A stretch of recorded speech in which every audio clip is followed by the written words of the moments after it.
in the squadron. They called him Bullets, but we call him Greg Kelly. Greg Kelly is on the air on the Red Apple Podcast Network. Well, I don't know. Biden might be out before the end of the show. Nancy Pelosi is getting really, really nasty with people and won't fully back him anymore, running away from reporters in the hallway. We'll have that in a moment. Also, now this is kind of a big deal, but kind of not a big deal. It's more a big deal. George Clooney has just called on Biden to drop out of the presidential race. And this is just a couple of weeks after he hosted a fundraiser for him. And he says that Joe Biden cannot win. He cannot win. Post. Oscar-winning actor George Clooney called on President Biden to end his campaign for re-election Wednesday, saying the 81-year-old incumbent cannot win. Clooney made the call for a new candidate in an op-ed published in the New York Times less than a month after he co-hosted a Biden fundraiser that raised $30 million. $30 million wasted dollars. This is one of those online things, so it wasn't in the paper this morning. The president and his predecessor sat for an interview with ABC late-night host Jimmy Kimmel as these men rose after. How about this, huh? What does it mean? What does it mean? It means he's screwed.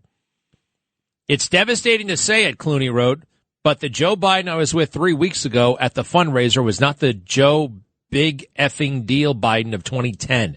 He wasn't even the Joe Biden of 2020. He was the same man we all witnessed at the debate. Wow. The Syriana star added that I love Joe Biden as a senator, as a vice president, and as a president. I consider him a friend, and I believe in him. Believe in his character. Believe in his morals. Sure you do. You're from Hollywood. But the one battle he cannot win is the fight against time, Clooney went on. None of us can.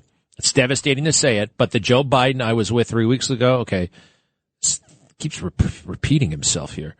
The staunch Democrat also called out party leaders on Capitol Hill, who Clooney said need to stop telling us that 51 million people didn't see what we just saw at the debate. Well, you're not going to win in November with this president.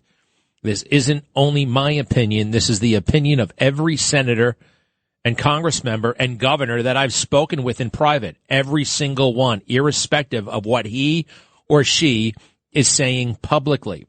So far, only 8 House Democrats have publicly called for Biden to end his 2024 campaign, with others taking a wait-and-see approach or standing firmly behind the president. The dam is broken, Clooney wrote. We can put our heads in the sand and pray for a miracle in November, or we can speak the truth. Pardon me, it is disingenuous at best to argue that Democrats have already spoken with their vote, and therefore the nomination is settled and done, when we just received new and upsetting information, he added, in a clear response to Biden's defiant Monday morning letter to Democrats, insisting he would stay in the race.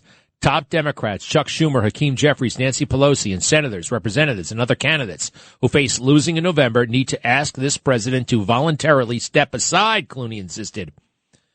So far, only 8 House Democrats have publicly called for Biden to end his 2024 campaign. I think this was like a draft article, because it's all over the place. And just, anyway, what do we think of that? And where does Amal, what about Amal? What's her name again? Yeah, Amal, who I believe is rooting for Hamas. Hey, whatever happened to those hostages that are being held by the terrorists? You know, every day it was Brittany Griner, that ambiguous basketball player, right? Male I forgot. Was she NBA or WNBA? All right, she was a basketball player. They was a basketball player, I should say.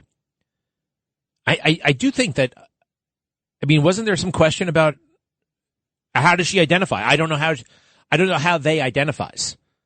I forgot. I do know this, though. She was held by a civilized country. Now, I'm not going to Russia. I don't want to go there.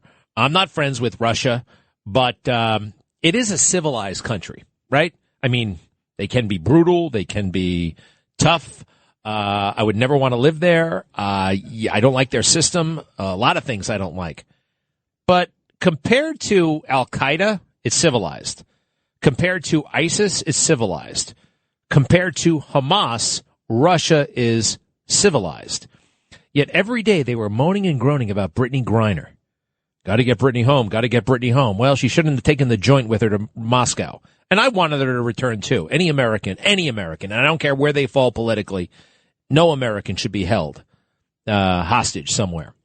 So we needed her back.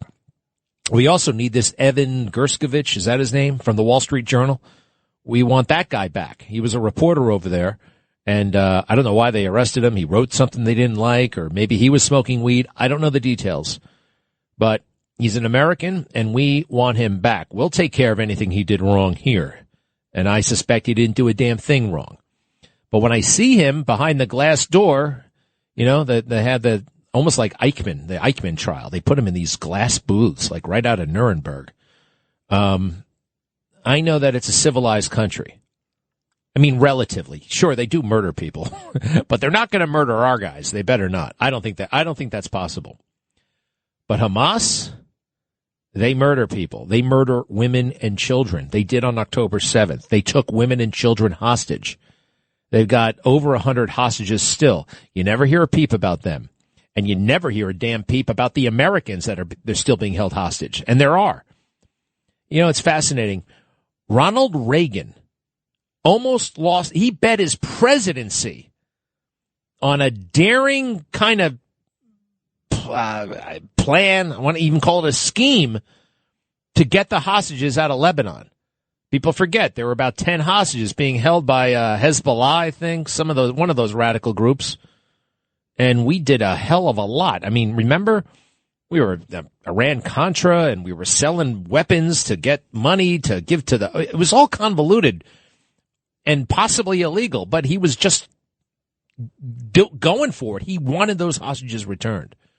He lost sleep about it. And it's funny because it really wasn't that big of an issue, but he bet his presidency on it. Jimmy Carter lost his presidency. I mean, he was kind of a dead duck anyway, but that man, I'll give him this, was totally stricken when they took our hostages and kept them for 444 days, right? The media totally reinvented itself when they took our hostages. Iran did in 1979. They came out with that new show, Nightline. America held hostage, day 187. From Washington, here is Ted Koppel. Good evening. That guy, bit of a snob, by the way. I am not a Ted Koppel fan. Well, hey, there's good and bad in everything. I once had a very serious argument with one of his minions over in Baghdad, and I won't get into it. But Ted's done some good work, and but he's he can't, like most of these jerks on TV, totally arrogant, just stuck on themselves. But like everybody, he has suffered in life, and he's had some highs and lows. So we wish Ted the best, wherever the hell he is. Hello, Don. What's up? Hello, sir. I want to thank you for your service. I wish I was you or Carl Higbee. Why? Because I think you guys maximize the potential of Americans. Well, don't sell yourself out. Don't sell yourself short, Don. All right, come on. What you wish you were me. Stop that. But thank you. But then again, you say, I want to either be you or the guy who works 2 offices down from you. It doesn't actually make me feel all that special. That doesn't make me feel like, you know, come on. You're pretty kind of easy in that respect. All right. Anything else, Don? Hey, wait, stop for a second. Where is Oakdale? I know it. It's one of those towns. I just don't know where it is. I know it's out there. It's along Suffolk, right? Where is it?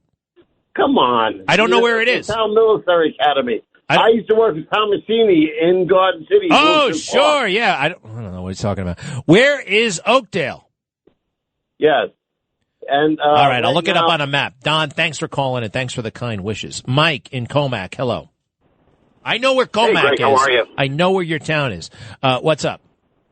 Yep, I was just calling to find out, what do you think of George Clooney entering in the presidency for the Democrat Party? No. Mm-mm. You don't see it, right? No. All right. You really see that? Yeah, I just think who the Democrats have other than Michelle Obama, and here's George Clooney, who's political. He's an actor. so he can probably act his way to the presidency. No. He's really, he's kind of dumb, like most actors. Not all actors, but he's kind of dumb. And when did I really see that? Oh, I saw him on Meet the Press, and he came on there to support Hillary. But he was so goofy and weird, and, if he doesn't have a script, he's totally lost. So, no. I think still Michelle. Michelle is the one who can solve their problem. Michelle. It's going to be Michelle. And the first guy who told me that, I got to give him credit, is Joel Gilbert. And if you don't have anything to do, you should watch his movie. It's called Michelle 2024. And he's been saying this for years, literally for years, that she was going to be the one. And he makes this whole case that everything Obama did, she's doing. Everything, right? From the education to the types of jobs they have to the keynote address. And I think he's spot on. Now, the political pros say we're crazy and it could never happen. I don't think so. Thank you, Mike. Rick, yes. Yeah, Greg, listen. Every caller sounds exactly the same. Have you noticed that? You guys sound all exactly the same. I love you, but you just sound okay. What's up? Fire away. Okay, I know we're all talking about Biden's physical and mental condition, but let's remember, and I'm talking to all you Democrats out there, that the reason why you vote for people, for the most part, should be policy-driven. Now, the Democrats can get rid of Joe Biden, divorce themselves from him, but they got to answer for their policies, just like Carlos had to answer for Santino and The Godfather. The Democrats have to be held to the fire on their policies and keep driving that point home. Yeah. Their policies stink. Sexualizing children, no border, incredible regulation, big fat federal giveaways that drive up inflation, weakness, not strength. The policies are very, very simple. And if you want, by the way, you download the Make America Great Again Republican platform. It's a platform. It's only 16 pages long, and anybody can read it and understand it. They don't want people understanding the platforms. That's generally how it works. And they wouldn't actually attempt to read it because they're too damn long. Rick, great point. Great point. Let's do one more. Al, yeah. Hi, good afternoon, Greg. I just wanted to say last night, 2 networks cut off the rally, one after 15 minutes and one after 20. And luckily, I found it on C-SPAN, which I thought would be impossible, but it was. And today, that network that cut it off after 15 minutes broadcasted at 12:05 until 1:02. You and I know that Trump doesn't have an hour rally. They edited it. Well, hold on. I mean, look, I mean, it's a bit of a toss-up. It's a bit of a toss-up. If Joe Biden spoke for an hour, do you think we should take it live or 2 hours? Not going to happen. Well, no, but imagine that. If there was a great big fat, we love Trump. I love Trump. You know how I feel about Trump. And I encourage people to watch the rallies in their totality. You know, when I watch them on the weekends, I either watch a weekend or I catch up on them. I watch them on YouTube. It's not 1,000% important, that you watch them live. I mean, they're great. I love them. But there's other stuff going on. And, 2 hours of a rally, are we mandated to take it on the cable? I am open-minded on that. I don't mean to disappoint you, Al, but I see, maybe you take it, maybe you don't. You take some of it, but I think, it's hard to justify taking the whole thing. And then you got to get into the fairness issue. Then you got to get in, which is an issue. You get into the thing. I mean, imagine if, CNN only took their candidates, and it gets a little bit messy. I love the guy. There's always a place to find the rally, though. There's always a place you can find it. Does that make sense, Al? Huh? I'm curious what you think of what I just said. Yeah, no, I understand. But, I mean, they edited it. And last night he introduced his 3 sons, Don, Eric, and Barron, and several grandchildren. Okay, and well, that wasn't on today's broadcast. Al, maybe you should get into the TV business. I mean, look, I already know he has 3 sons. I already know he has grandchildren. It's not exactly breaking news. It's interesting. It's nice. I'm particularly intrigued by Barron, 18 years old. He looks like he's he looks like he's a head of a multinational corporation or something like that. But Al, you got to cut us some slack on that one, okay? All good. Be right back. Greg Kelly on the Red Apple Podcast Network. Do you believe that him waiting so long to make this decision to fund the party? I'm not going to make any comments in the hallway about the fate of our nation. Okay? Are you concerned whether or not he can win in November? I think he can win in November. Do you believe he should run for re-election? I'm not speaking English to you. Oh, nasty. Don't be so nasty. Am I speaking English to you? Right now, in the hallway. What's wrong with talking in the hallway? Where do you have to go to? The talking room? Talk in the hallway. You guys do it all the time. Nancy Pelosi will not commit to Joe Biden. Things are happening rather fast here. This George Clooney thing is actually a big deal. Yeah, just an actor, whatever. You got to think of a couple of things. A major fundraiser, a major voice, and also who put him up to it. And it's in the New York Times, okay? It's a big deal. And Pelosi sending those well, that's not an endorsement. That's the opposite. James Flippin, what do you think, man? I mean, things are suddenly, there's momentum because there's this idea. Well, what do you think?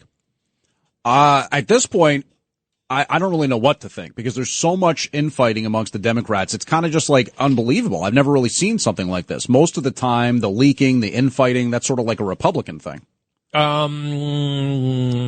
Everybody does it. I mean, everybody does.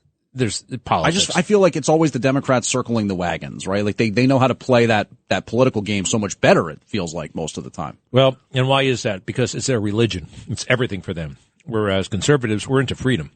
We're into do your own thing, including, oh, by the way, in the bedroom. That's the thing that we're like, people don't give Republicans enough credit and conservatives. Like, we don't really want there to be restrictions between 2 consenting adults. Right.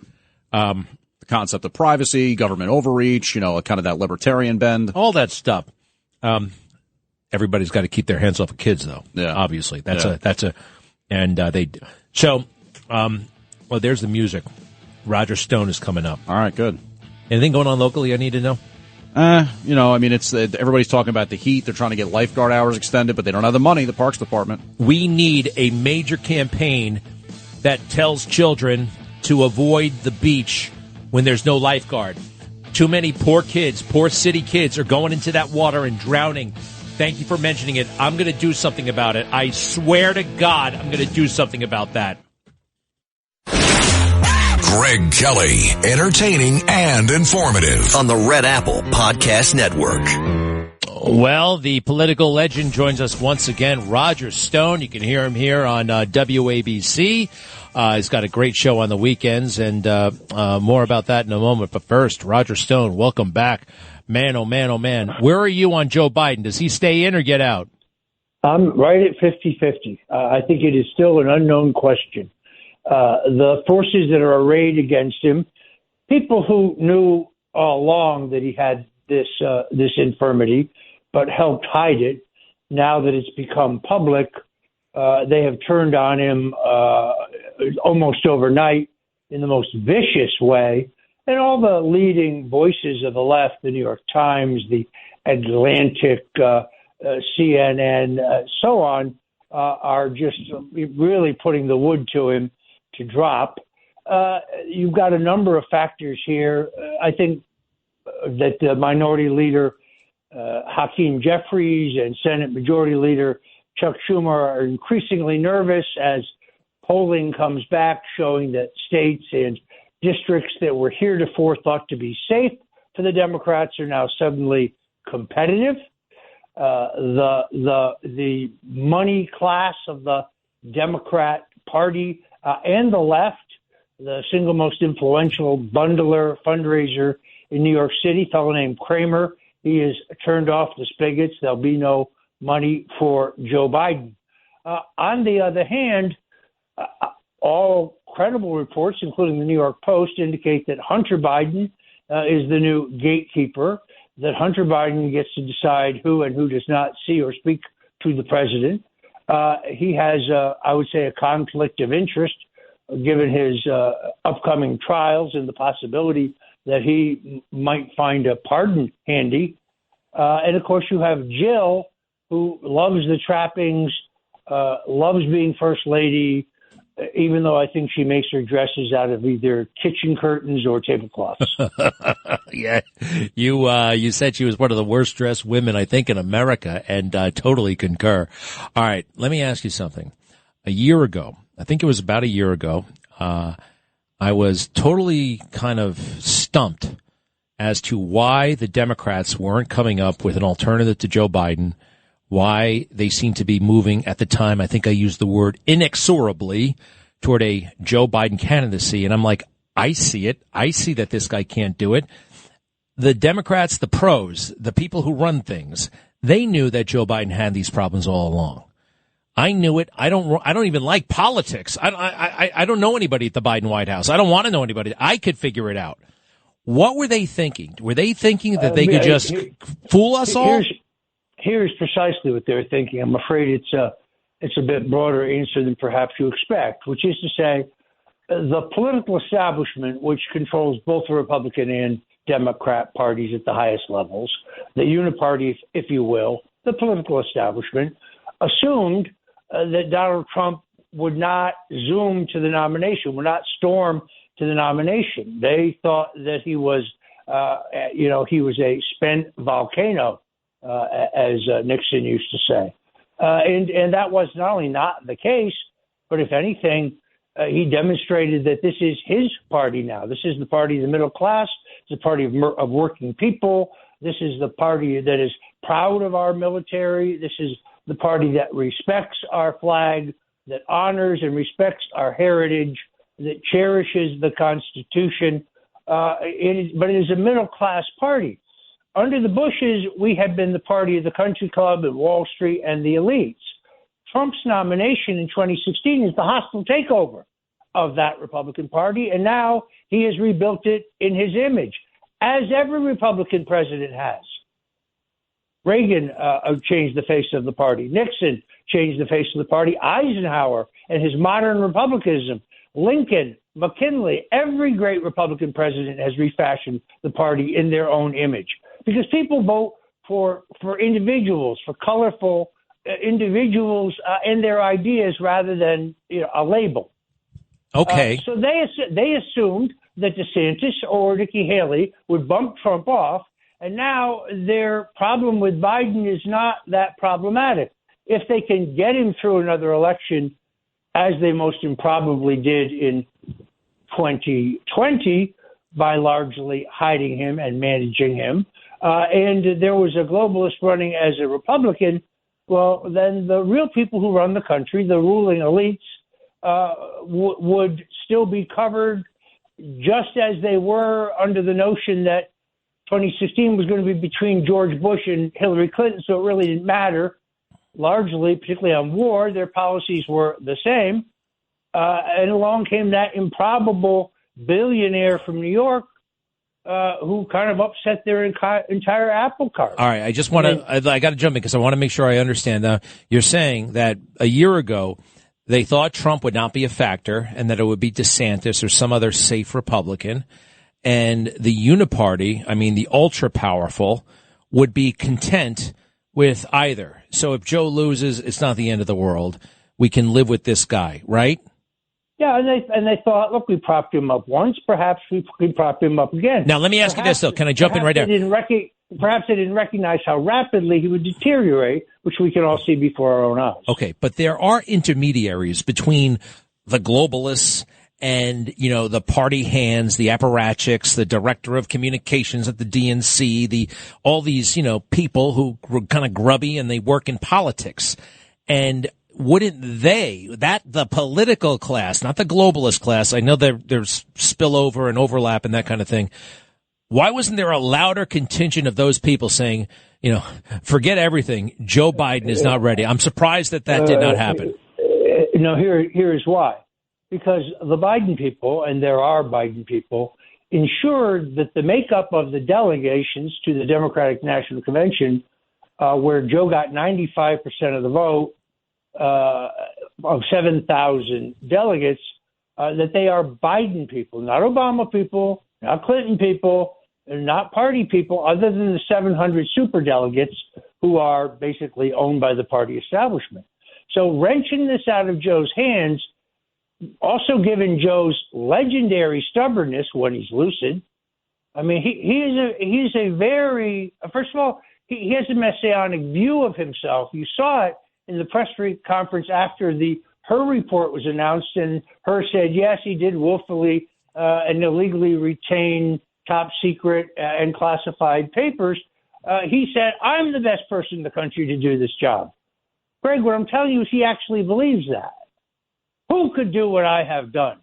Indeed, who could ruin the most robust economy in the world? Who could take peace in the Middle East and no tension, but no war between Ukraine and Russia, but you, Joe?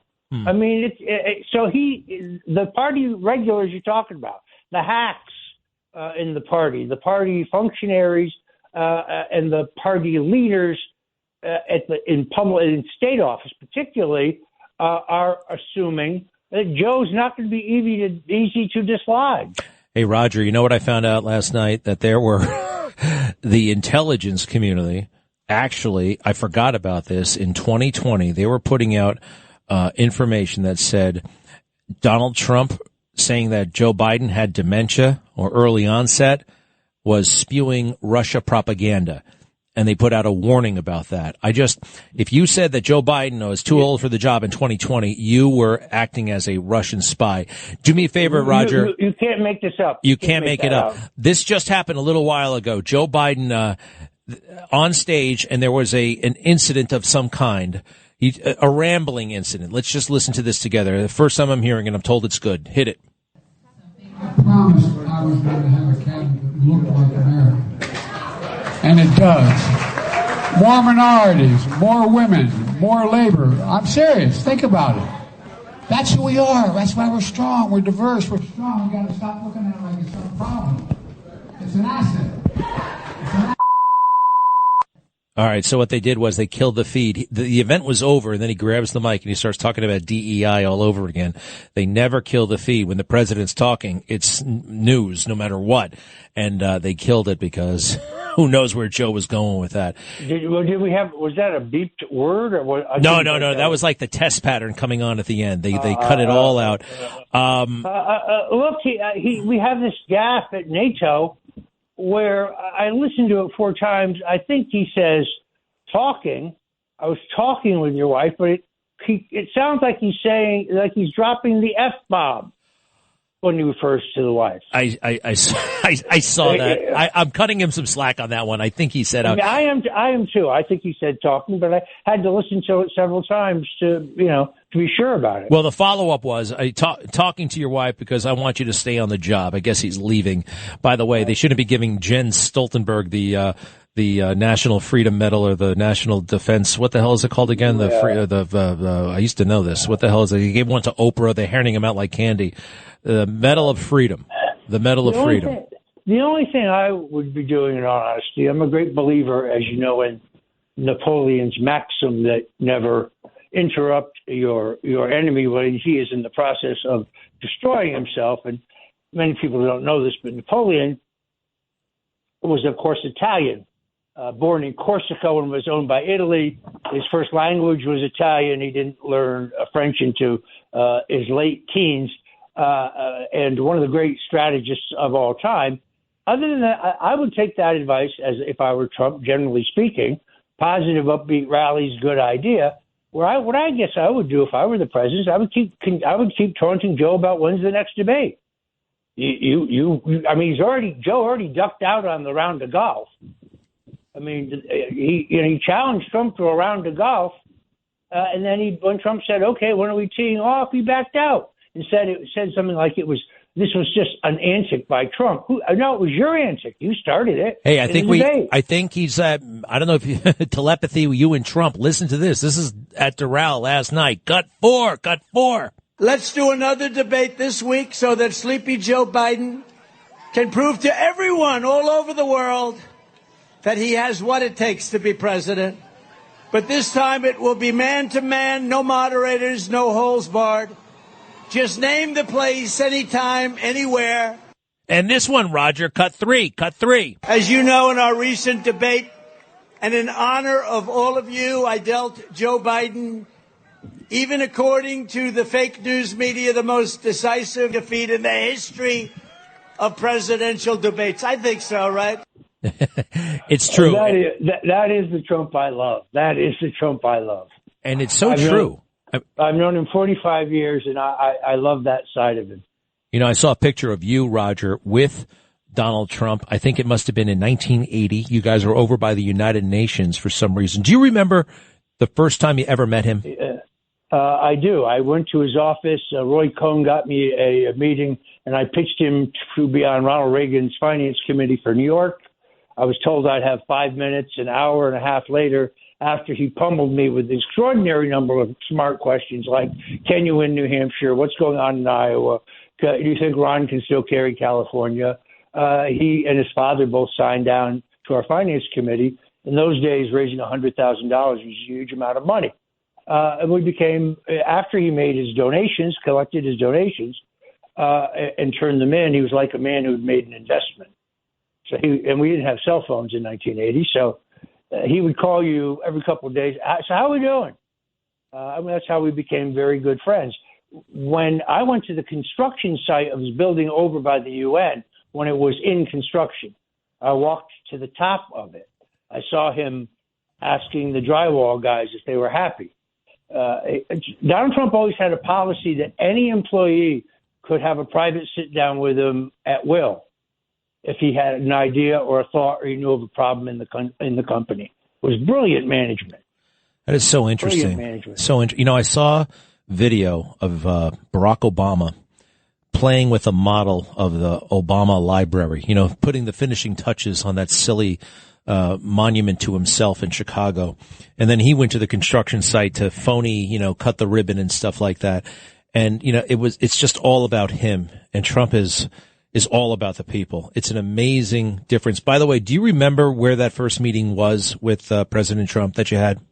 It was not in Trump Tower because Trump Tower wasn't built yet. Yeah.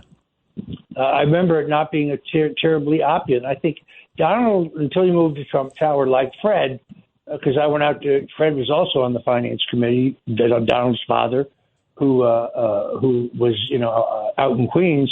Their office spaces were unassuming until Donald moves in to a skyscraper with the most stunning view of Manhattan that you can imagine.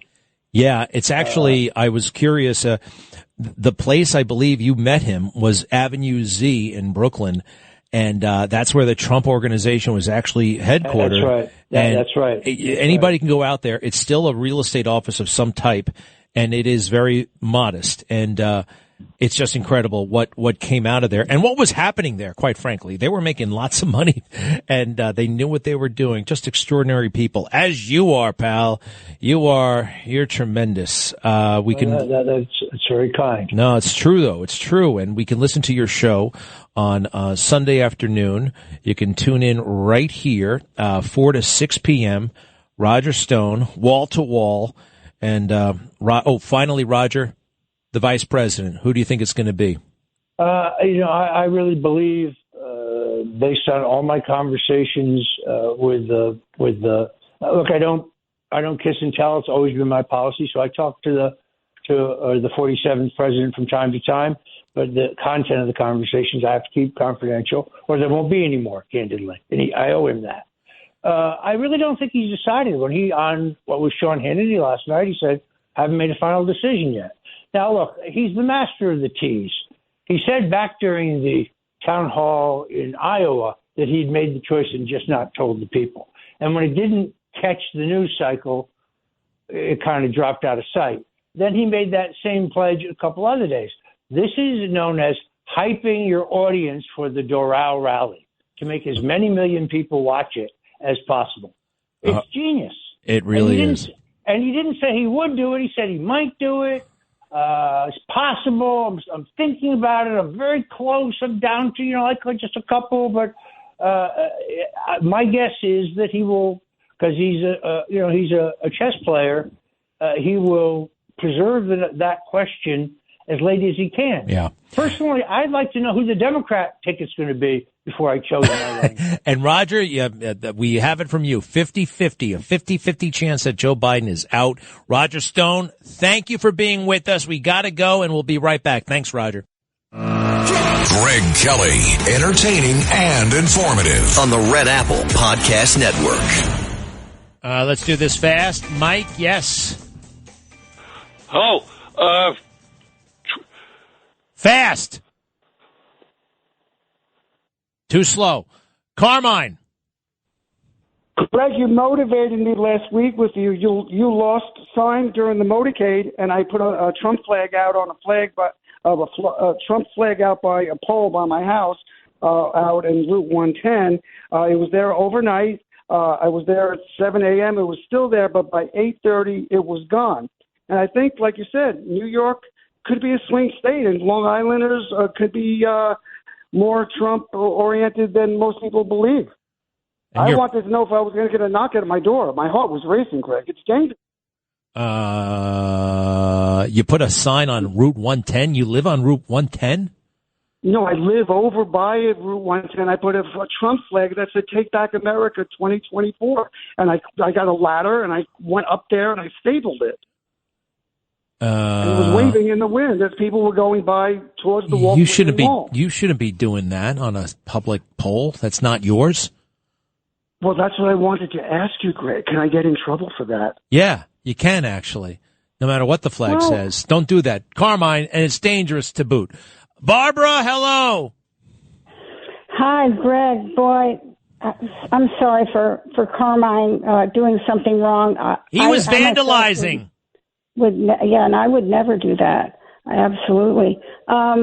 You see politicians in season out on Long Island hanging their signs, and they're on anything that they can reach, no matter what they have to do. But anyway, the reason I was calling is because I see more and more every day, and I heard about the hearing where it seems that 85,000